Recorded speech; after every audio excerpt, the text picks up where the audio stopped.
Alors pour moi, le trail, c'est une grande passion. C'est devenu ma principale passion. Donc c'est quoi? C'est de la course en sentier, en fait, simplement le trail. Dès le moment où vous commencez à remonter un sentier en forêt, dans un parc, que ce soit à Sauvablin, ici au centre de Lausanne, de Montreux, dans les montagnes, ben voilà, ça c'est déjà du trail. Dès qu'on sort des routes. Donc pour moi, c'est ça le trail. C'est du sport en nature, la liberté, pouvoir choisir son propre chemin. C'est vraiment quelque chose qui me fait vibrer. C'est un sport qui est peut-être individuel quand on regarde de l'extérieur, mais au fait qu'il se vit avec une équipe de ravitailleurs, avec des proches qui nous suivent, que ce soit sur les réseaux sociaux, sur place, sur les différents ravitaillements. Donc finalement, pour moi, c'est un sport individuel en équipe, donc qui me fait vivre énormément d'émotions. Et je pense que c'est un sport qu'il faut vraiment vivre pour comprendre les émotions qu'on peut ressentir. On peut dire, ah bah, il est simplement en train de courir en montagne tout seul, c'est assez égoïste comme façon comme sport finalement, et assez individuel, mais au fait quand on le vit, et toutes les personnes qui sont venues le vivre avec moi ou qui l'ont fait eux-mêmes, qui ont fait eux-mêmes des courses, se sont rendus compte que finalement en termes d'émotion et puis de dépassement de soi, c'est extraordinaire.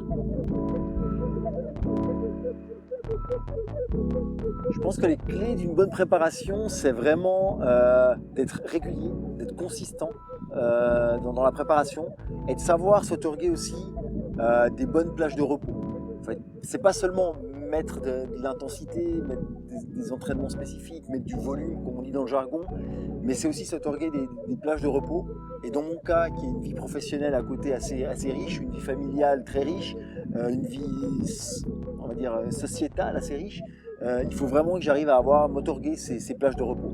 Et j'ai remarqué que la clé pour moi d'une réussite d'un projet ou d'une performance sur une course, c'est vraiment d'avoir le temps de me reposer avant l'événement, les mois avant, les semaines avant. C'est vraiment fondamental. Pour réussir des projets, que ce soit des projets sportifs ou réussir une compétition ou une course, il faut vraiment avoir un équilibre dans la vie, une stabilité. Il y a plusieurs piliers importants. Moi, il y a la vie professionnelle, il y a la vie familiale, et il y a justement ce qui est loisir, passion, dont le trail fait partie. Donc pour moi, ces trois piliers doivent s'équilibrer. Il y a des priorités entre ces piliers, forcément la vie de famille, la vie professionnelle. Donc finalement, la passion, le trail pour moi, c'est la chose principale des choses secondaires. Ouais.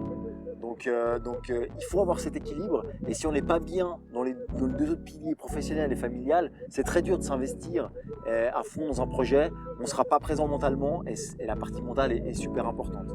Ensuite, c'est vrai qu'il faut choisir des objectifs qui soient à la portée, qui soient à notre portée, même si l'idée c'est d'aller chercher un défi, un challenge, de ne pas être sûr qu'on va y arriver, mais il faut aller quand même de façon progressive. Il ne faut pas quand même se lancer un objectif directement qui est impensable, parce que peut-être qu'on va y arriver, peut-être par miracle, on va y réussir, mais après par contre on va le payer juste après, et ça c'est pas le but en fait. L'idée c'est quand même de pouvoir monter en puissance et de se donner des objectifs qui sont progressifs. Par exemple, d'abord un 10 km, après un semi-marathon, après peut-être une distance qui monte du marathon avec du dénivelé en montagne. Puis après, une fois qu'on a une préparation qui dure quelques années, on peut se lancer dans des distances un peu plus longues.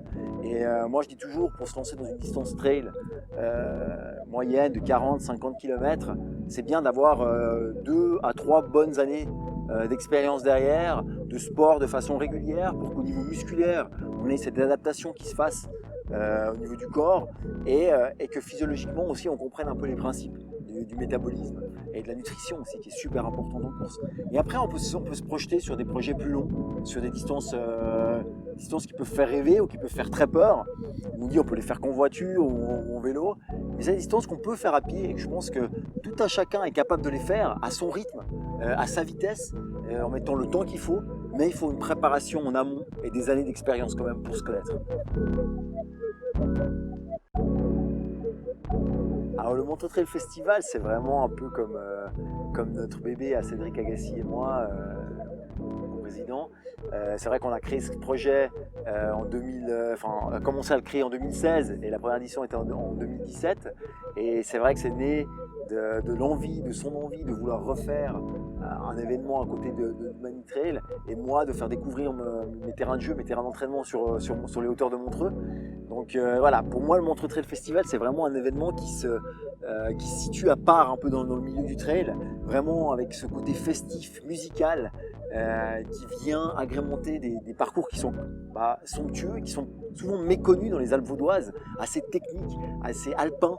Donc c'est vrai que c'est des parcours qui sont généralement durs, en tout cas les distances plus élevées. Les distances plus basses, on essaie de faire des parcours qui sont abordables, justement dans cette idée de progressivité pour les gens. Quelqu'un qui veut se mettre au trail, dans notre événement, il aura des distances, chaque année, il pourra monter d'une étape pour justement progresser et voir ce que ça fait à chaque fois. Il peut commencer par notre Freddy's Night, le 15 km, il peut passer par exemple après aux 30 km, et après peut-être pourquoi pas aux 60, et après pourquoi pas à l'ultra. Donc chaque année, il a des steps pour vraiment progresser. Et ça, c'était aussi l'idée de base.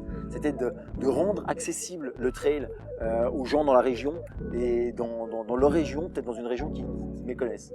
Et ensuite, il y a ce côté musical, cet univers, l'univers de Queen, l'univers musical de Freddie Mercury qui est associé à Montreux Jazz Festival, Montreux Trail Festival. Donc voilà, on joue aussi avec les mots, et c'est vraiment cet univers musical qu'on a envie de développer à chaque fois, sur lequel on met beaucoup d'énergie, avec énormément d'artistes sur le parcours, des scènes à Montreux avec des concerts. Alors, bien sûr pas cette année avec le Covid, mais en général c'est vraiment l'ADN du Montreux Trail Festival.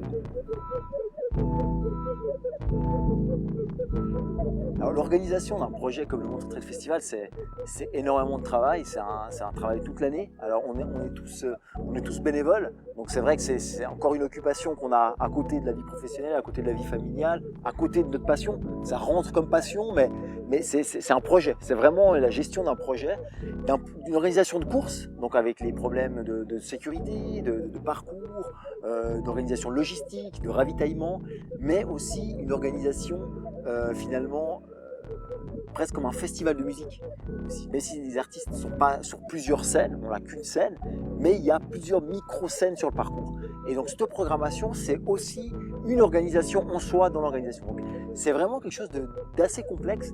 On a la chance d'avoir une équipe vraiment dynamique et super motivée, beaucoup de trailers qui sont là-dedans. Ce qui nous manque un peu comme profil, c'est des gens qui sont justement un peu en dehors du trail et qui aiment bien par exemple tout ce qui est gestion de projet, logistique, et animation musicale. Donc gentiment on se dirige là-dedans, mais c'est vrai que dans l'organisation déjà c'est beaucoup de temps toute l'année, et c'est un investissement en fait qui est énorme de notre part en fait.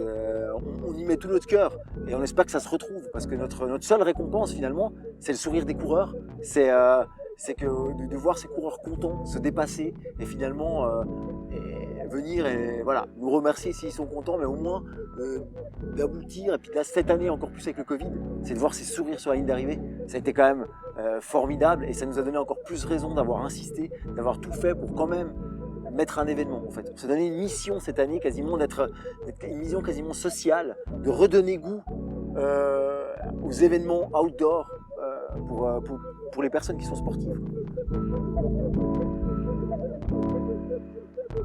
Alors mon avis, je pense qu'il n'y a pas besoin que je réponde pour qu'on le sache, pour moi le sport c'est vraiment une école de la vie, dans tous les sens du terme, que ce soit dépassement de soi, mental, aller vraiment puiser ses ressources, aussi la modestie, vraiment rester humble. En fait, on sait que face à l'effort, face à un parcours, face à la nature, on doit rester humble, parce que dès qu'on commence à penser qu'on est plus fort que ça, généralement on reçoit un coup de boomerang. Donc il y a ce côté mental qui est super important. Puis après, c'est vrai que pour le bien-être physique aussi, je pense qu'une activité régulière de sport, on ne dit pas une activité forcément poussée, mais 2 à 3 fois par semaine de faire du sport, que ce soit d'une manière ou d'une autre, c'est fondamental.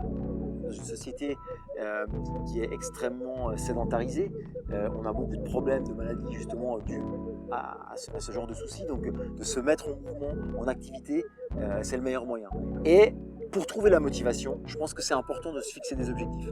Donc pourquoi pas justement une petite course, pourquoi pas un petit projet personnel. Ça permet d'avoir un objectif sur un certain terme, et de se pousser, de se dire allez, aujourd'hui il faut que je sorte aller faire un petit footing, il faut que j'aille faire un peu de vélo, il faut que j'aille faire un peu d'exercice, et voilà, c'est plus simple je pense avec un objectif. Donc le sport, c'est super important. Il y en a d'autres, il y a d'autres éléments dans la vie qui sont importants pour le bien-être, mais je pense que c'est un des piliers et un des éléments les plus faciles à faire, qui sont accessibles à tout le monde.